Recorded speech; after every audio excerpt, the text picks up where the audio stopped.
코로나19 확진자가 오늘 한 명 더 늘어 모두 31명이 됐습니다. 확진 환자는 60대 여성으로 해외여행이나 확진자 접촉 이력이 확인되지 않고 있는데 방역본부는 감염증 발생이 새 국면에 접어들었다고 진단했습니다. 중앙사고수습본부 연결합니다. 이승우 기자, 오늘 확진자가 또 나왔군요.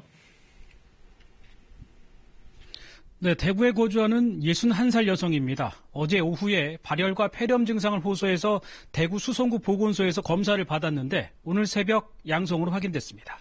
이 여성은 교통사고로 2월 7일 밤 대구의 한방병원에 입원을 했고 외출을 통해 다중이용시설 3곳을 들른 것으로 파악됐다고 대구시는 밝혔습니다.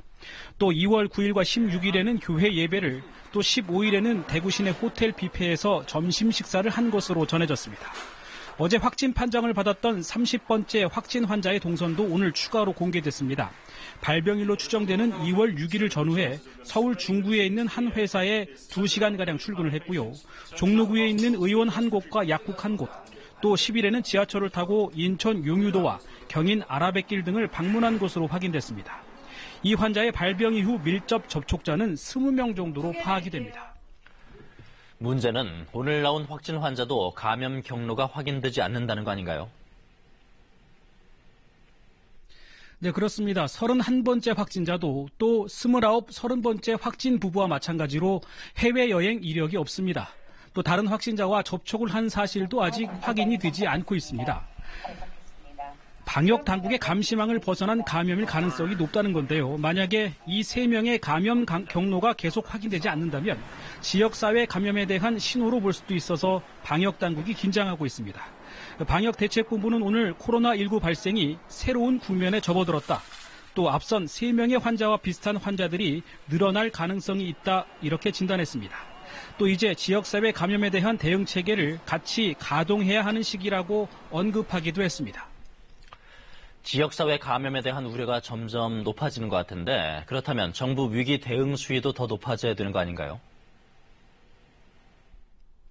네, 현재 정부는 위기 대응 체계 가운데 2번째로 높은 경계 단계를 그대로 유지하고 있습니다.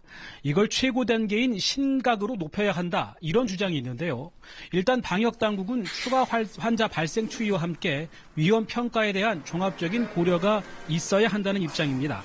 이걸로 보면 당장 위기 단계를 높이지는 않을 것으로 보입니다. 다만 세부적인 대응은 지금보다 한층 더 강화될 예정입니다. 폐렴에 대한 적극적인 진료 권고를 담은 지침이 내일쯤 발표될 예정이고, 또 상대적으로 감염병에 취약한 요양시설에 대한 전수조사도 오늘까지 마무리됩니다. 코로나19 방역을 위한 1,041억 원의 예비비도 오늘 국무회의를 통과했습니다. 이로 인해 전국 3만 7천여 개 어린이집에 65억 원 규모의 마스크와 손소독제가 보급됩니다. 아울러 특별교부금 249억 원이 전국 시도교육청에 긴급 지원돼 유치원과 초중고등학교에서도 방역 물품을 구입할 수 있도록 했습니다. 지금까지 코로나19 중앙사고수습본부에서 KBS 뉴스 이승훈입니다.